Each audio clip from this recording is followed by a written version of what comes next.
Good morning everyone. जैसा कि आपका क्लास कल डिस्टर्ब हो गया था, हमने टॉपिक लिया था वैद्युत विद्रोह की निरक्षीय स्थिति में वैद्युत क्षेत्र की तीव्रता।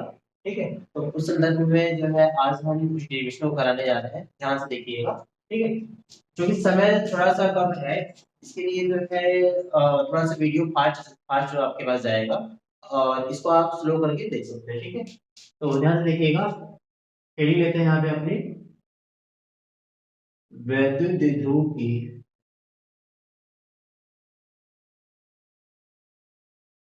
निरक्षीय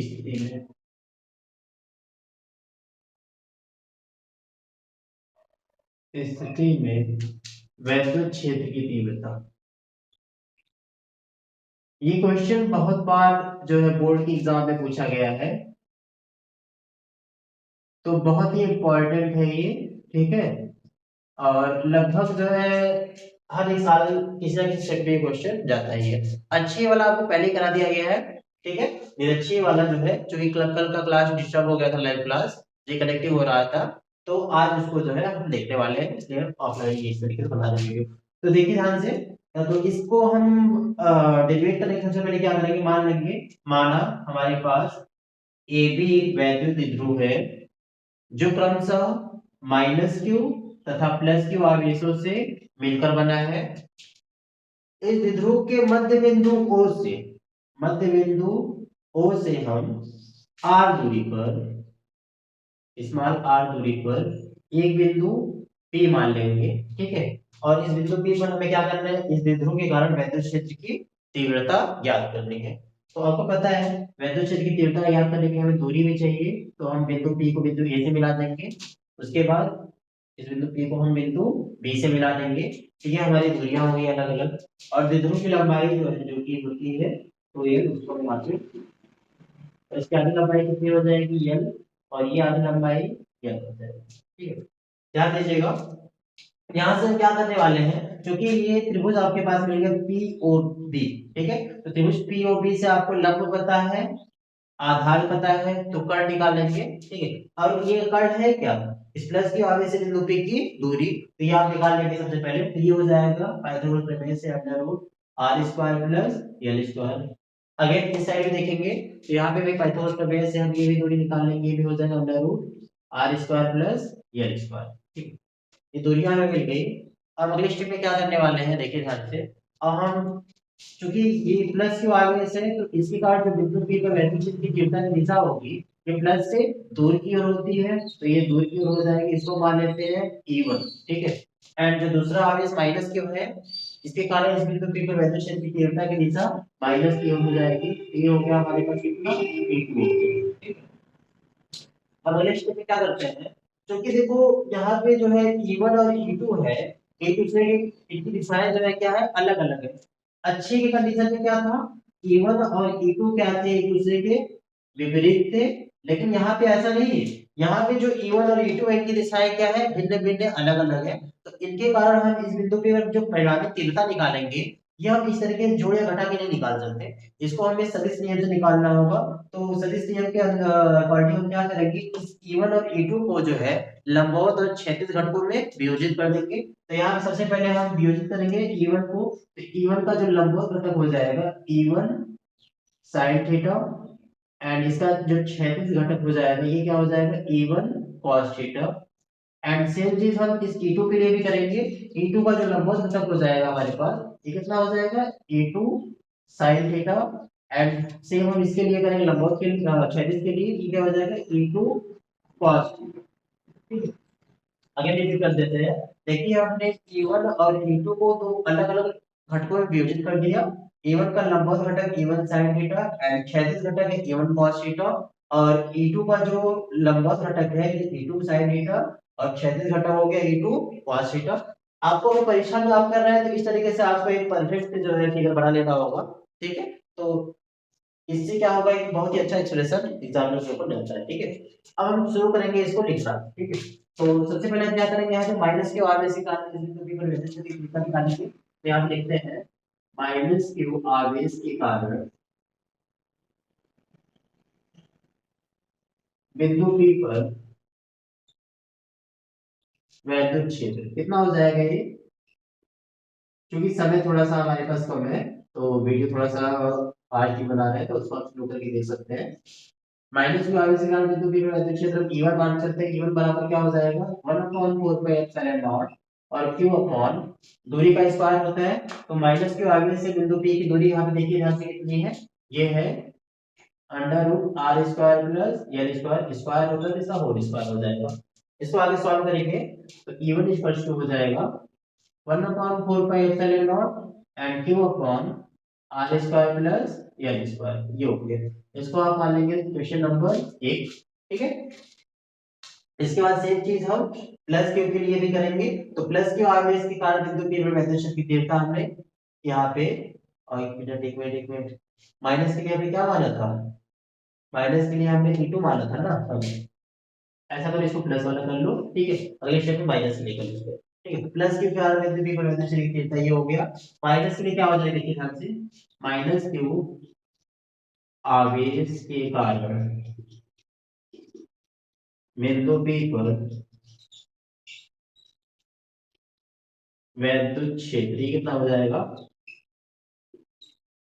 ध्यान से देखिएगा। देखिए माइनस के आगे से बिंदु P की दूरी कितनी है, यही सेम दूरियां हैं तो सेम चीजें होंगी तो E2 इक्वल्स टू हो जाएगा 1/4 pi epsilon not and Q upon under root R square plus L square का होल स्क्वायर। ये होल स्क्वायर ओपन होगा तो यहाँ से आ जाएगा E2 equals to 1/4 pi epsilon not Q upon R square plus L square. इसको हम मान लेंगे इक्वेशन नंबर 2, ठीक है। अब ध्यान दीजिएगा आप कि जो प्लस के आगे से कारण बिंदु P पर वैद्युत क्षेत्र की तीव्रता E1 है और जो माइनस के कारण बिंदु P पर वैद्युत क्षेत्र की तीव्रता E2 है, इनके राइट हैंड साइड जो है आपस में क्या है, बराबर है। यानी कि यहां से हम कह सकते हैं कि E1 बराबर है E2 के, ठीक है। या दूसरे शब्दों में ऐसे कह सकते हैं E1 तथा E2 के परिमाण क्या आपस में बराबर है, लेकिन इनकी दिशाएं क्या है देखिए भिन्न भिन्न है। तो इसको हमने क्या किया लंबवत और क्षैतिज घटकों में विभाजित कर दिया, ठीक है। और इसका जो लंबवत घटक है E1 sin थीटा और E2 sin थीटा, ये दोनों क्या है परिमाण में बराबर है, किंतु इनकी दिशाएं क्या है विपरीत है। तो ये एक दूसरे क्या कर देते हैं निरस्त कर देते हैं।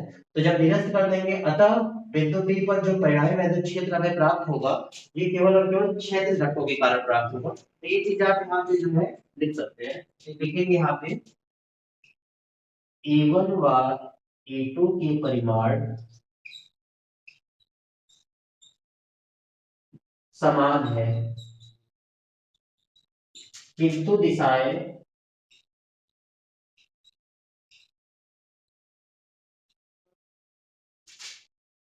भिन्न भिन्न है। अतः अतः अतः इन्हें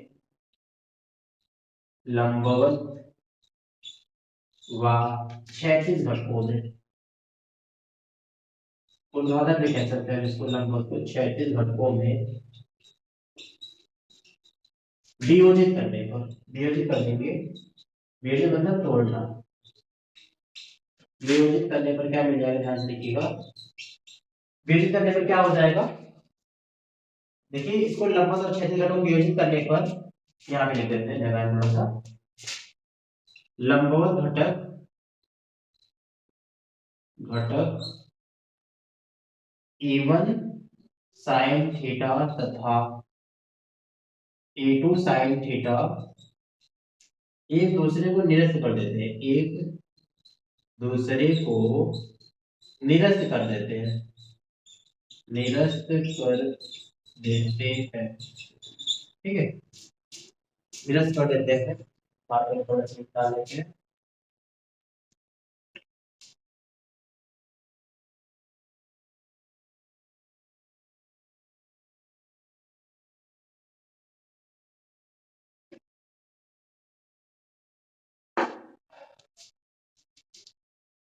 अतः बिंदु P पर परिणामी वैद्युत क्षेत्र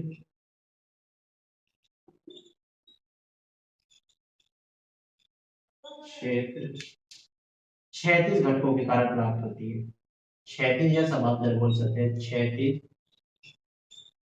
घटकों के कारण प्राप्त होगी।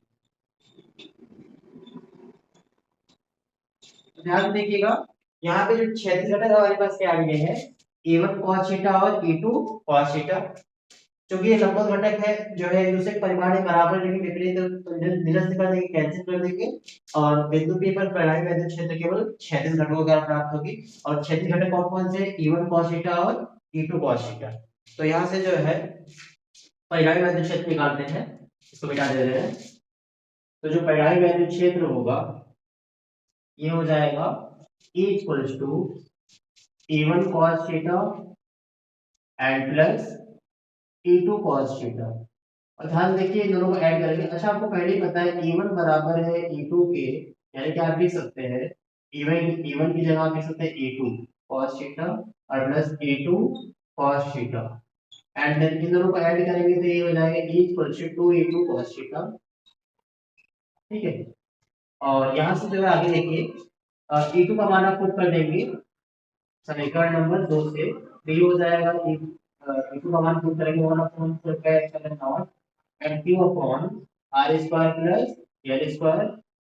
ठीक है, और यहाँ पे देखिए cos थीटा है, तो cos थीटा का मान आप इन दोनों में से किसी त्रिभुज में निकाल सकते हैं। cos थीटा बराबर होता है आधार बटे कर्ण। ठीक है, तो यहाँ पे देखिए आधार क्या है L और कर्ण क्या है under root R square plus L square. तो आप यहाँ पे लिख सकते हैं cos थीटा की जगह L upon under root R square plus L square. ठीक है, कैसे आपने लिखा है इसको, जो ये cos थीटा बराबर होता है आधार बटे कर्ण होता है, इस तरीके से आप यहाँ से लिख सकते हैं। ठीक है, ध्यान दीजिएगा यहाँ पे जो अंडर रूट है इसका मतलब होता है पावर 1/2। जैसे अगर अंडर रूट x लिख दे तो इसका मतलब होता है x की power 1/2।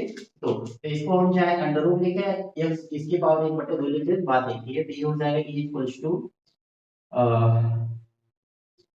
2q upon 4 pi epsilon not, यहाँ पे 1 upon R square plus L square, and यहाँ पे है एल अपॉन, ये इसको हम लिख सकते हैं R square plus L square का होल पावर बटे। ठीक है, ध्यान दीजिएगा अगले स्टेप में क्या हो जाएगा यहाँ पे, देखिए यहाँ पे बेस समान है तो घातें क्या हो जाएगी, जुड़ जाएंगे। यहाँ पे घातें के यहाँ पे 1/2 है, ये हो जाएगा e इक्वल्स टू 2ql को साथ कर लेते हैं तो 1/4 pi epsilon not and 2ql upon, देखिए बेस समान है तो घातें जुड़ जाएंगे, 1/2 में 1 जोड़ेंगे तो कितना हो जाएगा 3/2, यानी क्या आ जाएगा R square plus L square का होल पावर 3/2 हो जाएगा। ठीक है, अब यहाँ से जो है क्या करते हैं हम आगे, देखिए कंडीशन मानेंगे तो क्या आपको पता है r is more less than sorry l is more less than r। जैसे कि आप यहाँ पे देख सकते हैं जो वैद्युत द्विध्रुव है इसके बीच की दूरियां क्या है, आवेशों के बीच की दूरी क्या है, बहुत ही कम है, क्योंकि हमें 2l माना है। तो l क्या होगा उसकी तुलना में बहुत ही छोटा होगा। ठीक है, और ये जो है r की तुलना में क्या होगा, लगभग नगण्य हो जाएगा। ठीक है, तो हमने यहाँ पे लिख दिया है l is more less than r, अतः यानी l r की तुलना में छोटा है, अतः एल स्क्वायर जो होगा आर स्क्वायर की तुलना में नगण्य होगा। इसको नगण्य कर लेंगे। नगण्य का मतलब एल स्क्वायर का मान कितना मान लेंगे, यहाँ पे 0 कर देंगे। जब एल स्क्वायर का मान 0 करेंगे तो हमारे पास फाइनली आ जाएगी e बराबर 1/4 पाई एप्सिलॉन नॉट एंड, देखो 2 की वैल्यू को आप यहाँ पे p लिख सकते हो, और अपॉन में आर स्क्वायर का होल पावर 3/2। अब 3/2 को अंदर गुणा होगा तो e इक्वल टू आ जाएगा 1/4 pi epsilon not and p upon, यहाँ पे एक टू से टू कैंसिल तो ये हो जाएगा r।